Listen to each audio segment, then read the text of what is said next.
ध्रुव कुछ भी नहीं बोला। ध्रुव जी इसलिए हंस रहे, हमें कुछ आता जाता नहीं।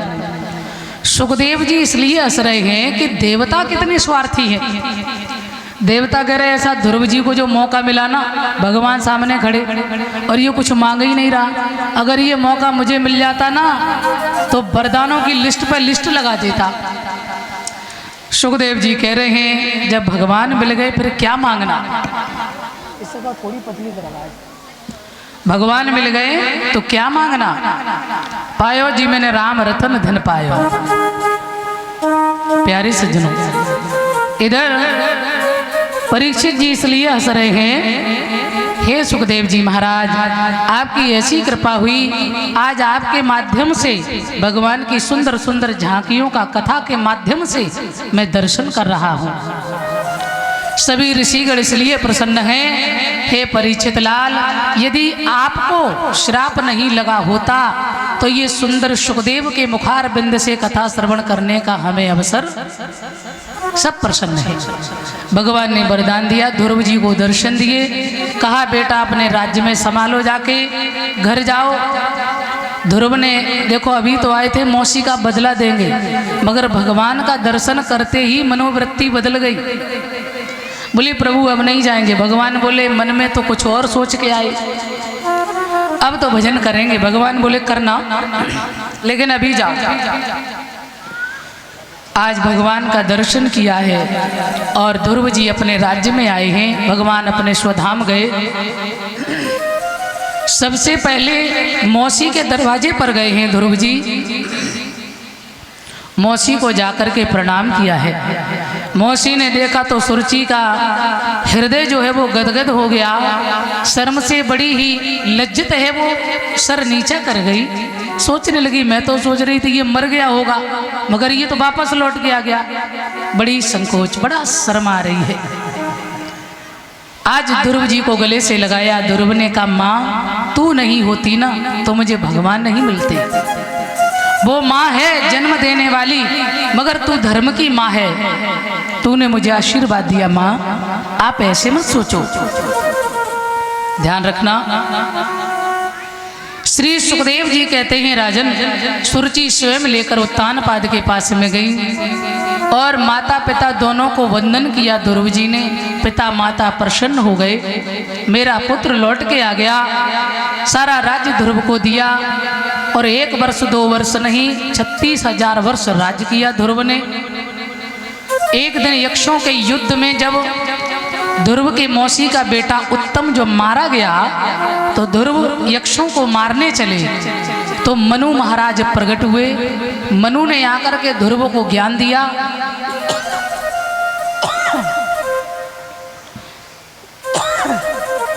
और कहा है बेटा, एक उदंड भाई के चक्कर में आप निरपराध यक्षों को मार रहे हैं, ये संतों का मार्ग नहीं है।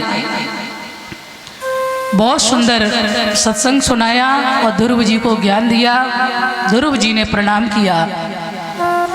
कहते हैं ध्रुव को भगवान मिले, परंतु अहंकार भी आया और क्रोध भी।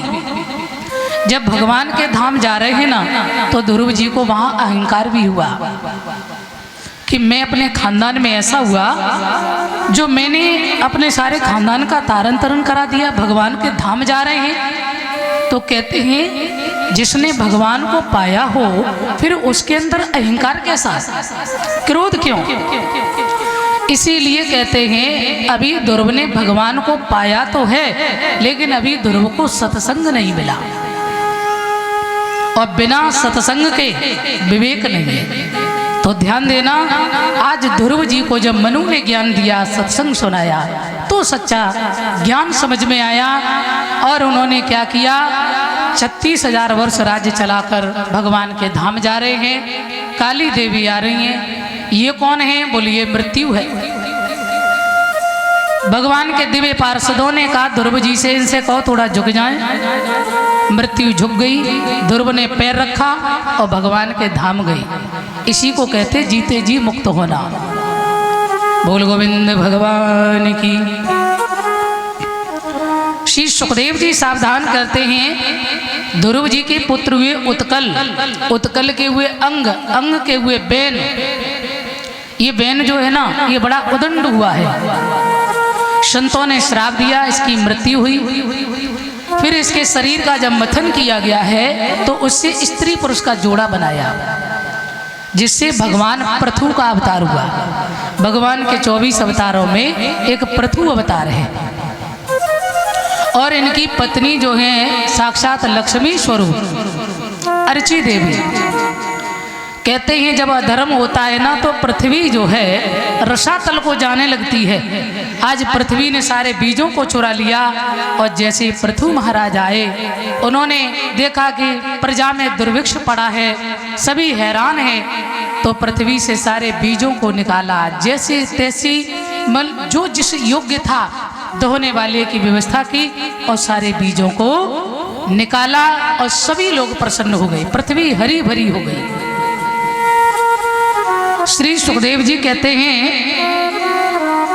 प्रियव्रत महाराज जो हैं इनके पुत्र हुए आग्नेन्द्र, आग्नेन्द्र के हुए नाभि और नाभि के हुए ऋषभदेव। ऋषभदेव के 100 पुत्र हुए। इनमें से एक पुत्र जो है उनका नाम है भरत। पिता सत्संग सुनाते हैं, बेटा काम करो परंतु भगवान का भजन जरूर करो। एक बार क्या हुआ, पिता अपने बच्चों को राज्य देकर के यानी भरत को राज्य देकर चले गए। जंगल में भजन किया, भगवान को प्राप्त किया। अंत में भरत के मन में ये एक दिन विचार आया, मेरे पिता इतने बड़े धर्मात्मा भगवान को प्राप्त हुए और मैं संसार में फंसा हूं। तो उसी समय कहते हैं कि आज भरत जी ने अपने बेटा सुमति को राज्य दिया और वो नेपाल में जाते हैं भजन करने, गंडकी नदी के किनारे। कहते जब गंडकी नदी के किनारे पर्णकुटी बनाई और 200 मालाओं का संकल्प किया है कि 200 माला हम नित्य करेंगे। एक दिन भरत जी भजन कर रहे थे जल में खड़े होकर, एक गर्भवती हिरणी आई, प्यास से बेचैन। हिरणी को देखा सिंह ने, बोले इसे खाकर भूख शांत करेंगे। हिरणी ने देखा जल को, बोले जल पीकर मैं अपनी प्यास शांत करेंगे। परंतु जैसे हिरणी ने छलांग लगाई है ना, क्यों, सिंह ने जब दहाड़ लगाई तो माँ होती है, अपने प्राण भले ही चले जाएं परंतु बच्चे पर संकट नहीं आने देती है। सोचने लगी मैं मर जाऊं चिंता नहीं, परंतु मेरे गर्भस्थ शिशु की रक्षा हो जाए। जोर से छलांग लगाई, झटका लगा, गर्भ शिशु जल में गिर पड़ा। हिरणी उस पार गिरी है, उसकी मृत्यु हो गई। बोल गोविंद भगवान की। भरत जी भजन कर रहे थे, उस बच्चे को उठाया, अपनी पर्णकुटी में जाकर के पहुंचे हैं, अपनी कवरिया उड़ा दी है, बच्चे की सर्दी दूर की। अब माला जो कर रहे थे ना, मन तो एक है ना, चाहे भजन में लगा लो चाहे संसार में।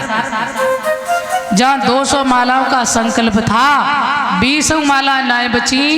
एक दिन तो वो समय आया, बच्चा बड़ा हुआ, इतना मोह हो गया, जब आता है तो भरत जी माला को रख देते हैं, बच्चे को खिलाने लगते हैं। एक दिन हिरनियों का झुंड आया, बच्चा चला गया। भरत जी ने चारों तरफ ढूंढा, जब वो बच्चा नहीं मिला इतना दुख हुआ, इतना दुख, बच्चे के वियोग में अपने प्राण त्याग दिए। और कहते हैं अंतमतीसो गति, जब भरत ने प्राणों को त्यागा है तो इन्हें भी कौन बनना पड़ा, हिरण। अब ये जंगल में जाते हैं और जंगल में जब जाते हैं तो सभी हरी हरी घास खाते हैं, मगर ये भरत जी जो है ना ये सूखी घास खा रहे हैं। क्यों, बोले मेरा शरीर का अंत हो जाए। एक दिन जंगल में वृक्षों में आग लगी, घर्षण होने से सभी हिरण भाग गए, मगर भरत जी नहीं भागे। इन्होंने अपने देह को त्यागा, पुनः आकर ब्राह्मण कुल में जन्म लिया है। तो कहते हैं उस ब्राह्मण की 2 पत्नी है, एक से और पुत्र है, एक से भरत जी महाराज। ध्यान रहे। अब भाइयों ने देखा कि घर में ये पड़े रहते, काम नहीं धंधा नहीं सारे दिन। तो एक दिन भाइयों ने देखा, सौतेले भाई पिता ने सोचा इस बेटा की मस्तिष्क रेखा बड़ी सुंदर है, बड़ा होनहार बालक है। सो बच्चे से कहा, बेटा ये मैं तुम्हें गायत्री मंत्र दे रहे हैं, आप हमें 2 घंटे में याद करके सुनाओ। सुखदेव जी कहते हैं, सावधान, भरत जी को याद तो था लेकिन सुनाया नहीं। क्यों? यदि आज मैंने सुना दिया तो कल पिताजी कहेंगे फलाने जजमान के घर मूल उतारो, फलाने के घर अखंड पर आओ, मेरा जीवन फिर व्यर्थ में चला जाएगा और हम भगवान का भजन नहीं कर पाएंगे। कुछ भी नहीं किया, भाई नाराज हो गए, पड़े रहते हो, खाते रहते हो, निकल जाओ खेतों में जाकर के काम करो ना। सो भरत जी खेत की मेड़ पे जाके बैठे, चिड़ियां चुर रही हैं, हाथ में डंडा लिए और माँ भजन कर रहे बैठी बैठी। हाँ, बड़ी देर हो गई, भाइयों ने देखा कि देखे कुछ कर रहा है कि वैसे ही। भाइयों ने जाकर देखा चिड़ियां खेत में भरी। भरत ने सोचा चिड़ियां किसकी? भगवान की। मैं किसका? भगवान का। तो बोले ये तो ईश्वर अंश जीव अविनाशी, अरे ये भूखी है, इन्हें भगाएंगे तो कष्ट होगा। राम की चिड़िया राम ही के खेत चुन ले, चिड़िया भरे भरे पेट, चिड़ियां चुन रही हैं, भरत जी भजन कर रहे। सो भाई हो गए नाराज। भाइयों ने जाकर के घर से निष्कासित कर दिया, निकल जाओ यहाँ से, आज से तुम्हें घर में रहने की कोई जरूरत नहीं है। तो जा रहे, कहाँ रुकना कुछ पता नहीं। चाह गई चिंता नसी मनुआ बेपरवाह, और जिसको कछु न चाहिए सो ही साहंशाह। आगे बड़े भीलों की नगरी मिली है। भीलों ने काली माँ की बलि चढ़ानी चाहिए, मगर भरत जी जो हैं भगवान के भक्त हैं, माता स्वयं प्रसन्न हो गई, भरत की रक्षा की है और भीलों को दंडित किया है। भजन करने बैठे स्ववीर देश का राजा जा रहा है। एक कहार बीमार पड़ा, भैया देख के आओ कोई है तो नहीं। आओ, और कोई नहीं मिला, जय बैठे थे भरत जी भजन कर रहे। कहते हैं ना, साधना में सावधान, बड़े झंझट। कहारों ने जाकर के भरत जी को पकड़ लिया, पालकी में लगा लिया। अब भरत जी नीचे देख कर जा रहे हैं, कोई चीटा चेटी पैर से ना दब जाए, जो पाप है जाए, ध्यान देना। और आगे बढ़े, चीटियों का झुंड आया, भरत ने लगाई छलांग, रहोगढ़ का सर लगा पालकी में। रहोगढ़ को क्रोध आ गया, क्यों? क्या तुमसे पालकी नहीं चल रही है? बोले महाराज ये बाबा जो लगाए हो ना, यही कछु हरकत कर रहे हो। क्यों जी, दिखने में बड़े मोटे तगड़े लग रहे हो, तुमसे पालकी नहीं चल रही? भरत जी ने कुछ नहीं कहा। फिर आगे बढ़े, फिर चीटियों का झुंड आया, फिर छलांग लगाई, फिर क्रोध आ गया राजा रहोगढ़ को। अब तो राजा रहोगढ़ ने कहा ऐसा दंड देंगे, मेरे सामने यमराज भी फेल हो जाते। दंड देने में जानते हो, ऐसी चिकित्सा करेंगे जो जीवन भर याद रखोगे। भरत जी ने सोचा यदि मैं आज नहीं बोला तो इस राजा का जीवन अंधकार में चला जाएगा। ऐसा सुंदर आत्मा उपदेश किया भरत महाराज ने। अरे महाराज किसकी बात कर रहे हो तुम, किसे दंड दोगे? अरे जिसे दोगे वो मैं नहीं हूं, और जो मैं हूं उसे देने की तुम्हारी कोई औकात नहीं है। मैं कौन हूं? मैं शरीर नहीं हूं, मैं भरत नहीं हूं, मैं तो चिन्मय अजर अमर अविनाशी आत्मा हूं। रवगढ़ जो थे ना परेशान हो गए, एकदम से चरणों में गिर पड़े और कहने लगे क्षमा कर दो भगवान, आपने ब्रह्मसूत्र धारण किया है, आप कोई हमें बहुत बड़े महापुरुष मालूम होते हैं, क्या आप कपिल भगवान हैं? बोले नहीं। तो कहने लगे अहम पुरा भरतो नामा, मैं कौन हूं? बोले मैं भरत हूं, मैं पूर्व जन्म में भरत था, लेकिन मैंने हिरणी के बच्चे से मोह किया तो मैं हिरण बना और मैं पुनः भरत बना। अब मैं भजन करने आए हैं ना, सो तुमने आकर के विघ्न कर दिया। कहते 28 नरकों का वर्णन, भवाटिवी का वर्णन, सुंदर उपदेश किया तो चरणों में गिर गए। जो कपिल का सत्संग सुनने जा रहा था राजा रहोगढ़, वो लौट करके जंगल के लिए चल दिया, पालकी को त्याग दिया। कहते हैं अरे